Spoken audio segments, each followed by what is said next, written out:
Ini identitas saya udah tahu ya, apa namanya ya, saya bersyukur dipercaya menjadi kepala BNN. Rata-rata kepala BNN itu rata-rata polisi. Ya baru ini dapat sipil gitu ya. Jadi alhamdulillah 2,5 tahun bisa 4 sekolah. Ini rezekinya Sukabumi ya. Padahal waktu dipilih jadi kepala tuh agak sedikit ngapain sih gitu ya. Karena hatinya senang mengajar gitu. Tapi diperintahkan ya, daripada saya ditembak kan gitu. Jadi harus siap gitu ya. Walaupun perempuan keliling dari Cisolok ke Pelabuhan Ratu sampai Pangandaran, nyupir perempuan berdua itu sudah pernah saya lalui. Keliling Sukabumi yang katanya 117 km saya laksanakan dari Cisolok sampai ujung Genteng. Ternyata kalau lewatnya 150 kilo itu saya jalanin. Karena apa? Nggak mau orang menganggap saya rendah karena saya perempuan, karena saya sipil. Nah itu juga tadi, jangan pernah orang menganggap rendah karena Anda sekolah di sini. Tunjukkan prestasi. Ya, kalau kita punya semangat itu, percayalah Allah nggak tidur, Dia pasti akan meridhoi hal-hal yang baik. Yang menentukan kita mau maju apa enggak itu bukan orang tua kita, bukan diri kita sendiri ya. Jadi kalau misal kita bilang saya bisa, pasti bisa ya. Ini saya udah buktikan. Dari pertama kali lulus SMA, saya jadi sekolah di D3 perawat, jadi perawat 15 tahun, kerjanya mandiin pasien, nolong buang air besar, nolong buang air kecil. Pindah ke perusahaan Astra jadi financial konsultan. Kok bisa ya dari ngurusin pasien, masukin makanan lewat hidung, pasang infus, kok ngurusin keuangan bisa? Bisa ternyata. Saya pun terkaget-kaget dengan diri saya. Jadi yang menentukan kita bisa maju siapa? Diri kita sendiri. Diri kita sendiri. A'agim itu pernah nyanyi, kalau mau mengubah dunia, mulai dari diri sendiri. Jangan nyuruh orang tua kita. Mulai kapan? Saat ini juga. Mulai saat ini ya. Jadi habis saya jadi perawat, saya jadi financial konsultan, habis itu pengen sekolah lagi jadi psikolog, ngurusin orang, kenapa orang bisa begini, kenapa orang bisa begitu. Habis jadi psikolog, jadi guru, ngajar 6 tahun, sekarang jadi kepala gitu ya. Sekolah, itu sekolah terakhir saya namanya sekolah Lemhanas, itu sekolah buat jadi menteri ya. Kata orang nggak mungkin gitu, buktinya bisa. Sambil sekolah Lemhanas, sambil saya ambil S3. Bisa. Jadi orang bilang nggak mungkin, nggak bisa. Nah bisa. Yang menentukan siapa? Diri kita sendiri. Bilang ke dadanya, tepuk dadanya. Diri saya sendiri. Sebut namanya masing-masing. Namanya siapa? Dibilang Didi sendiri. Ya, ayo mas, tepuk tangan, tepuk dadanya masing-masing. Yang menentukan sukses siapa? Diri kita sendiri. Nah, sebut namanya masing-masing. Yang menentukan kita sukses siapa? Aku sendiri. Yang menentukan sukses siapa? Siti Ajijah sendiri. Oke ya. Kayak itu cerita ya. Adik-adik sekalian, ini BNN, ini kantornya ya, boleh nanti kalau misalnya yang bawa handphone boleh di follow gitu biar kita tambah lagi ya, ini kantor BNN. Silakan yang mau main dengan senang hati, kami welcome ya. Ada 24 jam ya. Ada yang jaga, tapi kalau jam kerja kita banyak gitu ya. Oke, ini kantornya, silakan. Kemudian kita mau cerita sedikit masalah narkoba. Nih, narkoba nih. 2 karyawan perusahaan nikel di Halteng jadi tersangka kasus narkoba. Ya. Semua kasus yang ada. Kalau saya datang di warung Kiara, ini katanya kan lokasinya dari mulai warung Kiara ya.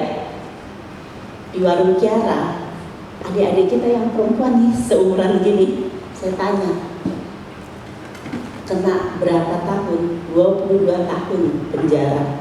Kasus apa? Bawa narkoba. Di penjara ada yang sudah pernah ke warung Kiara? Ke dalam? Nah, nanti kapan-kapan boleh kita ajak ya. Boleh diprogramkan biar lihat gitu. Ya, di warung Kiara itu ruangannya itu ya seginilah, dari mulai sana ke sini itu isinya 30 orang.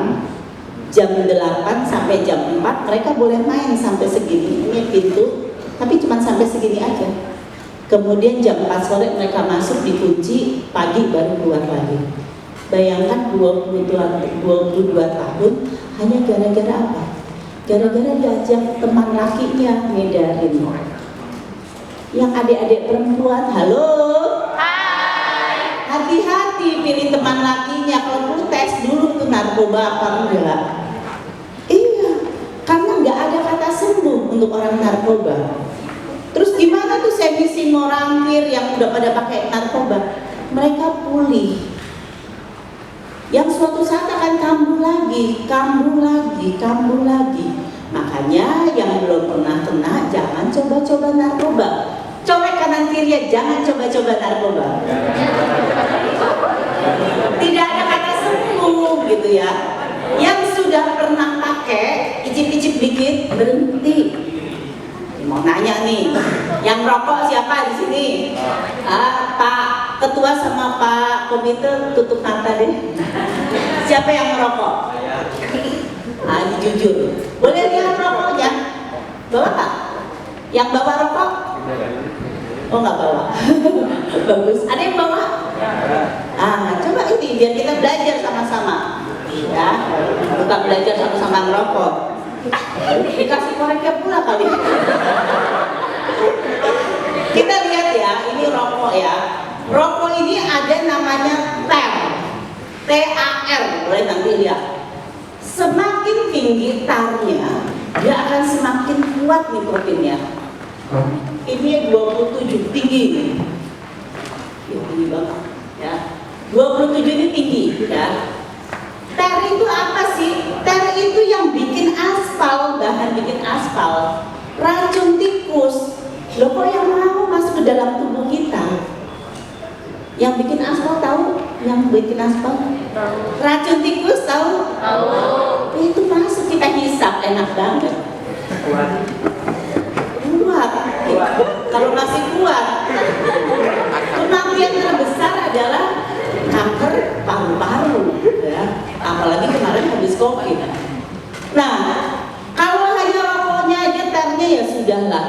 Tapi para bandar, ya, para bandar, saya lihat ya, para bandar ini dia memasukkan zat-zat ke dalamnya yang kita nggak tahu. Ada namanya tembakau gorila, ada namanya NPS.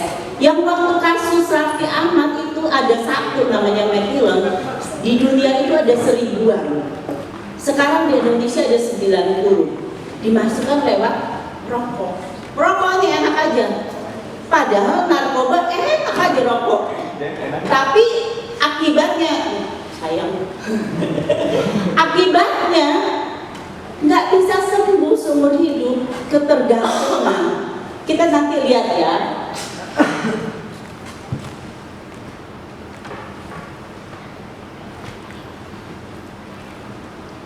Ya, filmnya ya. Sebentar, saya mau puterin film dulu biar pada lihat. Ini ada sebuah negara di mana penduduknya itu, penduduknya itu semua udah pada pakai narkoba. Tadi kan dibilang sama Pak Ketua, jangan sampai generasi ini hilang, karena tidak ada kata sembuh. Jadi dia akan menghilangkan satu generasi. Ya, kita lihat filmnya dulu. Dikencengin.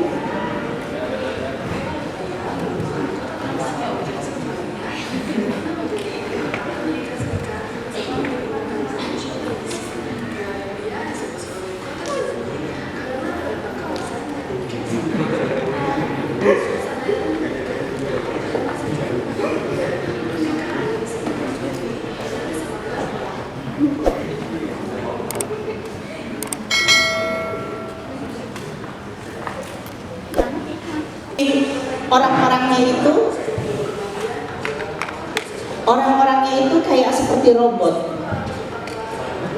Terbayangkan adik-adik kalau negara kita sampai kayak begini. habis negara kita. Ya.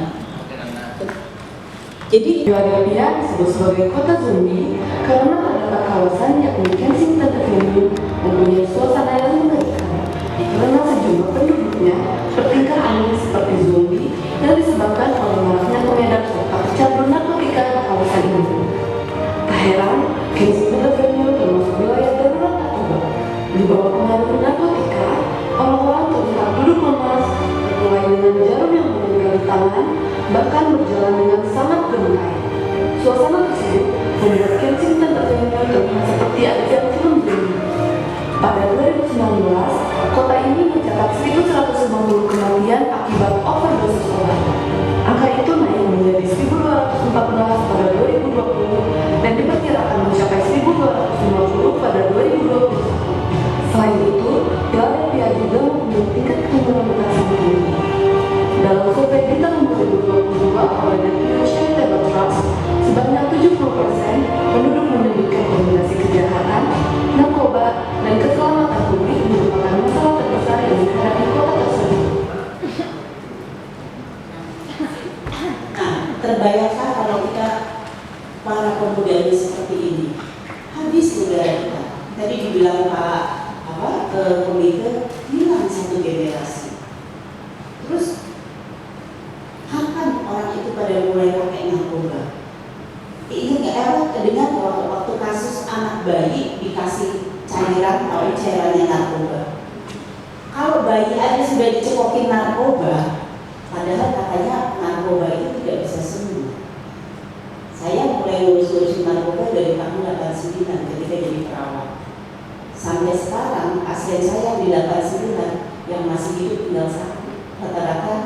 Rata-rata itu semua terkena HIV karena komunikasinya ke HIV. Nah kalau seperti itu habis negara kita.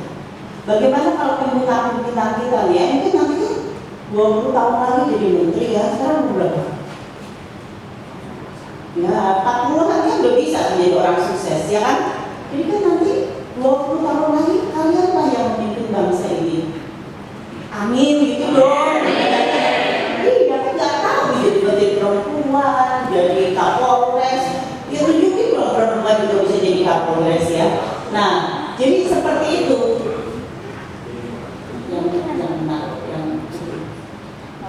Oh lihat kasus Sukabumi ya sebentar. Nah ini Sukabumi. Puluhan pengedar dan pengguna narkoba di kota Sukabumi ditangkap. Polisi ringkus pengedar Sukabumi. Ini kalau anggota saya berangkas nih ya, nyarinya itu mulai di sini di daerah Pelabuhan Ratu, maka Mas Pian ini. Kejar-kejaran ketangkapnya di daerah kota. Tapi sini semua rata, daerah pantai kita punya wisata. Wisata kalau saya ke Ujung Genteng itu justru malah tamu yang datang bawa narkoba di situ. Belum lagi jangan lupa Ujung Genteng 4-5 jam itu ketemunya Pulau Christmas. Ada yang tahu Pulau Christmas itu pulau apa? Pulau Christmas itu pulau tempat perjudian ya. Jadi orang-orangnya gampang sekali kalau nggak mati ke laut gitu ya. Tapi kan itu bagus. Sebenarnya mau diapain sih? Mau dihancurkan. Sukabumi ini SDM-nya banyak sekali. Coba TKW paling besar Sukabumi. Sukabumi apa aja ada? Ada satu desa yang terkenal di pusat Pak Kecil. Itu desanya itu desa di mana penduduknya skizofrenia. Skizofrenia itu gangguan kejiwaan. Terus terkenal apa lagi Sukabumi? Terkenal narkobanya. Ujung Genteng itu terkenal luar biasa. Karena itu PR buat kita gitu ya. Kemarin Pak Bupati di tempat ini udah bilang nih, geopark kita itu juara di UNESCO. Yang juara itu geopark Sukabumi sama Rinjani dan Toba Jakarta. Berikan prestasi yang baik. Salah satu cara perang melawan narkoba dengan punya prestasi. Jadi kalau hari ini saya punya prestasi, saya akan apa? A, B, C. Kita tuh otaknya nggak punya pikiran ke narkoba. Dikasih kamu pakai narkoba, kamu rokok deh ini R26 nanti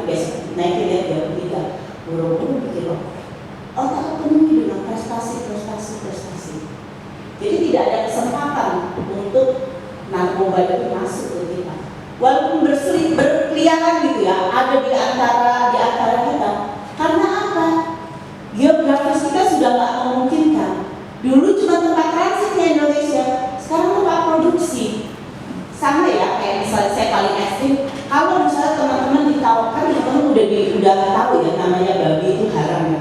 Saya kasih nih babi, tak kasih duit 1 miliar, mau nggak? Nggak mau. Haram. Nah, lakukan seperti itu. Teman-teman punya ketahanan untuk menolak namanya narkoba, ya.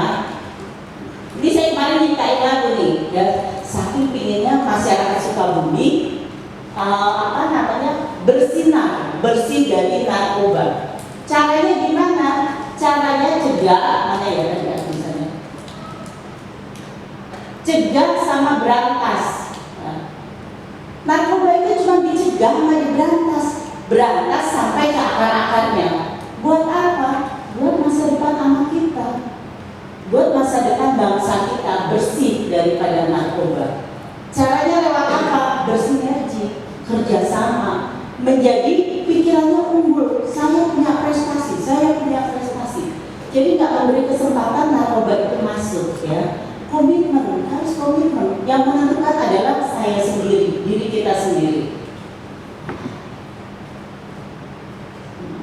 Nah, apa caranya ini? Raih prestasi juara. Kalau otak kita dipenuhi dengan juara, hilang itu, nggak ada kepikiran narkoba, ya. Itu narkoba itu apa sih, gitu ya? Ada bilang obat haram, obat terlarang, obat yang menimbulkan kecanduan. Tanya narkoba apa sih?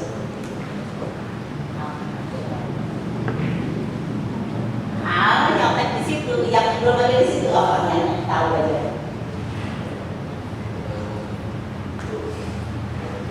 Pernah dengar nggak orang tanah? Apa yang dia dengar? Nah, menyebabkan jiwa, sakit jiwa. Kasus-kasus yang ada kemarin anak SMP berantem, coba selidiki lebih lanjut. Pakai narkoba. Pak Oga kalau namanya main nyebrangin mobil, berani banget pasang badan, lihat matanya, pasti pakai narkoba, ya. Terus ada yang tahu kasus Afriani, dia lagi naik mobil, terus dia dituduh kami, dia banting setir, dia nabrak 8 orang. Begitu keluar dari mobil, perhatikan nanti ya kalau di TV gitu ya, tertangkap nabrak 8 orang, dia keluar dari mobil, mukanya biasa aja. Kalau saya suka bilang namanya itu EWD, ekspresi wajah datar. Itu tanda-tanda orang pakai narkoba. Mati rasa, karena itu nabrak orang itu punya rasa bersalah kan? Iya nggak? Iya. Ini enggak, pokoknya biasa aja datar, pakai narkoba, ya. Jadi ini ada bilang hubung setan, racun, gitu. Tapi sebenarnya narkoba apa sih? Narkoba itu narkotika, psikotropika, dan bahan adiktif. Semua yang kita makan, kita minum, baik dari tanaman ataupun dari sintetis, yang menyebabkan ketergantungan adalah narkoba. Obat kurus. Kemarin ada ibu-ibu nangis, saya nggak pakai narkoba, tapi hasil tes urinnya positif. Tanya lebih jauh lagi, ternyata dia pakai obat kurus. Jadi untuk adik-adik yang perempuan, yang nggak usah mau ngurusin badan pakai obat kurus, olahraga aja, mau kurangi makan. Nah ini minum obat. Ternyata di dalam obatnya ada kandungan metamfetamin yang kalau dites urinnya menjadi positif. Kalau sudah positif, polisi nggak tahu mau ada barangnya mau enggak, nanti urusan nanti, tapi tangkap dulu. Nah itu repotnya. Seorang adik mahasiswa lagi berdiri di Bandara Soekarno-Hatta, tiba-tiba ada orang, Dede titip dulu ya, saya mau kamar mandi, titipin barang. Dasarnya mahasiswa ini baik hati, ya udah Bu, silakan. Ternyata yang dititipin narkoba, ketangkep. Polisi mau tahu enggak, saya cuma dititipin, nggak mau tahu. Urusan nanti yang kejaksaan. Jadi siapa yang menanam, siapa yang terbukti dia ada di situ, siapa yang terbukti dia memakai, akan dikenakan proses hukum. Ngeri gak kalau kayak mahasiswa tadi? Makanya hari sekarang baik-baik pun juga harus hati-hati ya. Nggak cukup kita jadi orang baik, harus hati-hati juga. Nerima paket, dia ada paket nih. Kalau memang tidak dikenal paketnya, panggil Pak RT, panggil Pak Kades atau siapa perangkat desa, ayo sama-sama kita. Bisa jadi barang itu adalah barang narkoba. yang kita nggak tahu dan memang diincar. Nanti kan nangis-nangis nih, aduh kan saya nggak pakai, proses hukum. Di situ dikerjain, bayar kayak berapa, 10 juta, 20 juta, 50 juta. Kemarin saya dengar dari murid saya di Bogor minta ambil berapa, 1,5 miliar. Itu karena apa? Karena kita tidak paham. Kalau kita paham, kita harus kasih tahu. Kalau kita kasih tahu, berarti kita paham akan hukum. Nah, jadi biasanya oknum itu hati-hati, oh dia tahu hukumnya, ya. Jadi saya selalu bilang, hari gini orang bodoh pun menjadi salah. Jangan mau jadi orang bodoh. Bilang kanan kiri, jangan mau jadi orang bodoh. Ada coba tangannya. Jangan mau jadi orang bodoh, ya. Ini apa sih narkotika itu? Itu ada golongan-golongannya, ya. Dulu waktu saya jadi perawat, narkotika ini menjadi penting untuk orang-orang yang lagi kesakitan, ya. Orang kena kanker perlu pakai morfin. Sebenarnya tubuh ini sudah didesain sedemikian rupa oleh sang pencipta punya namanya morfin, nggak perlu ambil pil, enggak. Tubuh ini punya. Iya, dari tadinya cantik jadi kayak begini. Kemudian pengguna heroin selama 5 tahun jauh lebih tua dan lebih kurus. Kemudian ekstasi, ya, mukanya jauh lebih keriput, ya, sama kayak penyanyi kita siapa yang membantu itu Krisya, ya, habis kan ya. Kemudian heroin juga, ya, orangnya jadi jauh lebih kurus. Nah ini dampak penyalahgunaannya, mukanya jauh lebih tua dan lebih keriput. Ini yang saya mau cerita nih, nanti kan teman-teman SMA tuh ada ya yang dapat pelajaran biologi. Ini otak kita bersih. Kalau kita pakai marijuana ya ada bopeng-bopengnya. Ini yang saya bilang tidak bisa kembali lagi normal. Nggak bisa seperti ini. Kemudian nih kalau pakai heroin, ya, ini pakai metamfetamin yang tadi obat kurus segala macam. Ini otak narkoba, habis. Virusnya itu tidak pernah bisa kembali lagi. Kemudian faktor beresiko terhadap penyalahgunaan narkoba, rokok, ya, nongkrong malam, ya, minum alkohol, nggak sadar kan alkohol 1 teguk 2 teguk, dia lagi mabuk, tahu dia di situ dimasukkan narkobanya. Tempat karaoke kita mau nyanyi, kita dimasukkan narkobanya. Bermain game, vaping ini menjadi bahaya apa? Buat kita yang ada di sekelilingnya. Karena apa? Kita menjadi perokok pasif. Kita bisa juga kecanduan. Karena apa? Si udaranya itu kita hisap. Padahal kita nggak merokok. Karena itu adik-adik kalau terutama yang perempuan punya pacar merokok, ya udah bilang jauh-jauh lah. Gitu. Karena tanpa sadar kita jadi perokok pasif. Ya. Perokok pasif itu jauh lebih bahaya. Nah ini bagaimana mengenali penyalahgunaan narkoba? Ya kalau yang dulu ya sempoyongan, yang pemakai heroin. Tapi kalau yang sekarang, coba perhatikan artis-artis. 3 hari bisa semangat terus. Ya, saya pernah diwawancara di JEK TV itu jam 1 malam, kami harus siap dari jam 8 malam. Ya. Dari jam 8 terus hostnya kita cuma tayang 2 jam. Kemudian sampai jam 5. Saya bilang, ini abis ini kamu istirahat ya? Dia, enggak, kita ngisi lagi. Ini Tuhan juga marah. Dalam sehari harusnya kita tidur berapa jam? 8 jam. Tapi tubuh itu sama orang-orang yang kerja tayang, yang main sinetron segala macam, bisa 3 hari nggak tidur. Dibantu doping. Akhirnya apa? Jebol. Tambah stimulan. Nah. Ya jadi yang kalau sekarang tuh orang bukan apa adanya ya. Kalau kita ngantuk ya tidur, memang udah waktunya tidur. Bila penyalahguna tertangkap ya, nah ini juga tolong diperhatikan. Kalau sampai ada yang tertangkap, saudara kita, tetangga, lihat dulu barang buktinya.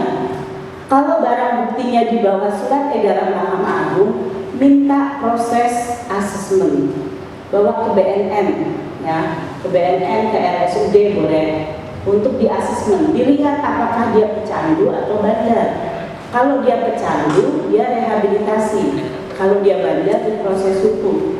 Jangan mau dimintain uang. Kalau ke BNN gratis, rehabilitasi gratis, nggak ada biaya.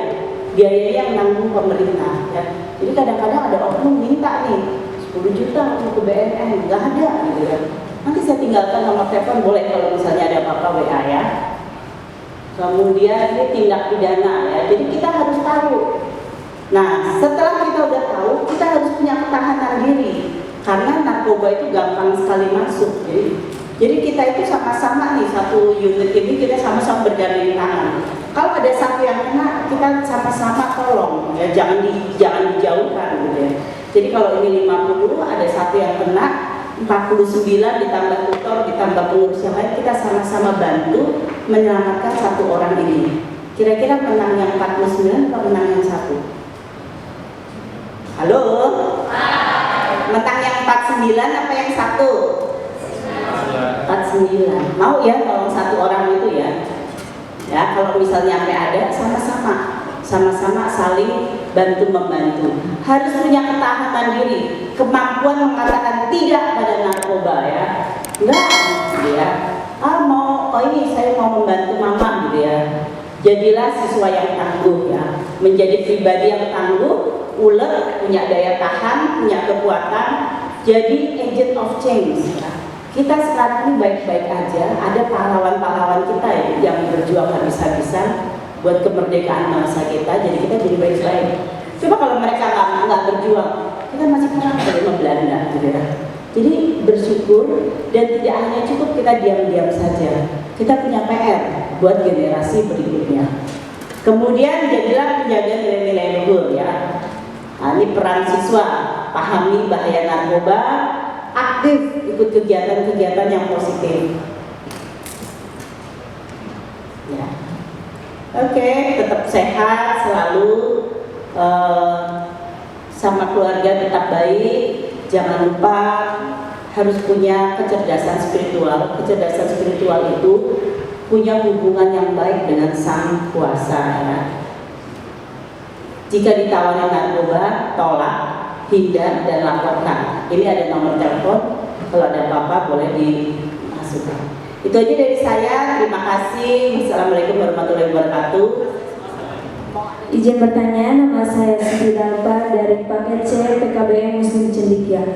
Apakah ada perbedaan hukuman bagi pengedar narkoba berdasarkan jenjang usia? Oke. Siapa namanya? Panggilannya Siti. Dalpa. Tepuk hebat. Dalpa. Hebat. Keren. Ya, terima kasih Dalpa. Apakah ada perbedaan hukuman antara jenjang usia? Nah, kalau perbedaan hukuman itu dilihat dari jumlah barang bukti yang ke bawah, yang ditemukan. Barang buktinya berapa? Oh, barang buktinya ternyata harus dihukum 12 tahun. Bukan kata usianya. Tapi kalau usia anak-anak, dia pengedar narkoba, itu yang dihukum bukan anaknya, orang tuanya. Usianya orang tuanya yang kena ya, kalau di bawah 15 tahun gitu ya. Terus jangan bilang, udah kalau yang 15 tahun nggak apa-apa kan, kasihan orang tuanya kena. Jadi kalau udah mereka pakai narkoba, apa yang harus dilakukan? Harus ikut namanya wajib lapor supaya dia diobati. Jadi ketika ketangkap, dia punya kartu bahwa dia sedang melakukan pengobatan. IPWL ada di mana? IPWL itu di BNN boleh, di Bayangkara, Rumah Sakit Bayangkara. Di Pelabuhan Batu di mana ya? RSUD juga bisa gitu. Jadi namanya instansi penerima wajib lapor. Assalamualaikum warahmatullahi wabarakatuh. Saya Muhammad Zulfan. Saya ingin bertanya, apakah dibenarkan mereda rasa sakit setelah pasca operasi atau penyakit lainnya dengan cara obat narkoba?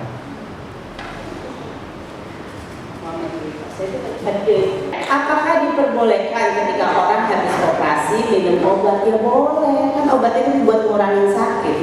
Itu memang karena dia lagi sakit minum obat, tapi harus sesuai dengan dosis yang ditentukan dokter. Kata dokter buat ngurangin sakit 3 kali 1, tapi dia minum sekali 45. Jadi itu salah nggak? Yang salah narkobanya atau penyalahgunaannya? Yang salah bukan narkoba, tapi penyalahgunaannya. Kata dokternya minum obat 3 kali 1 sehari. Dia tebus 45. Ini kejadian. Adik-adik kita banyak yang lakukan itu. Komik itu lu harusnya minum berapa kali sih sehari? Iya, sehari aja kita teler. Mereka bikin 45 saset ditumpahin diminum teguh. Jadi pas waktu jam sekolah pada tidur, gurunya bingung lah, datang ke BNN, gimana murid-murid saya pada tidur?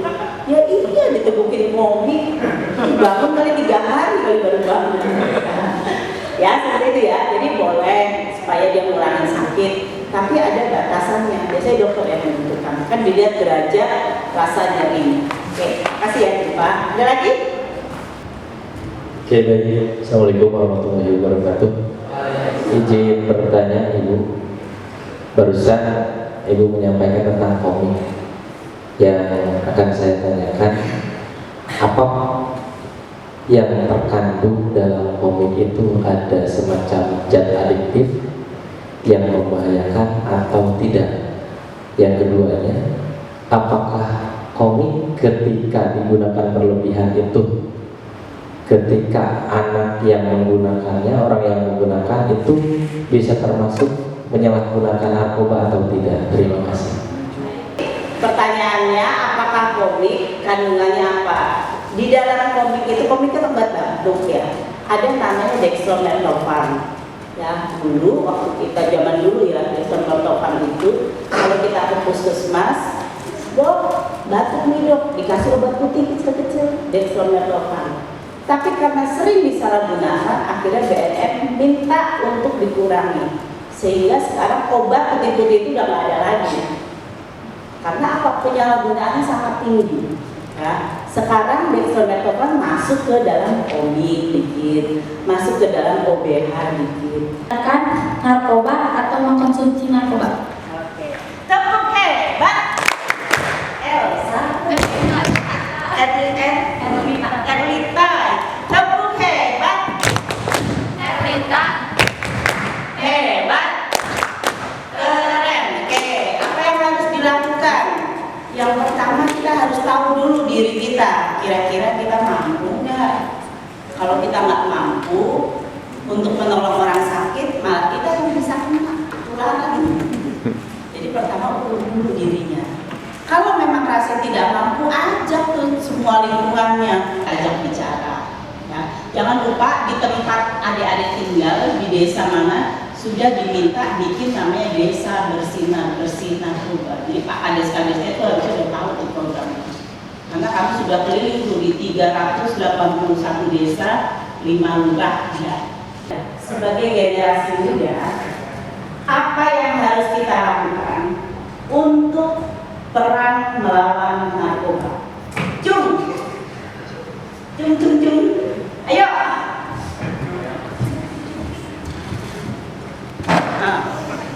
Kenalkan dulu namanya.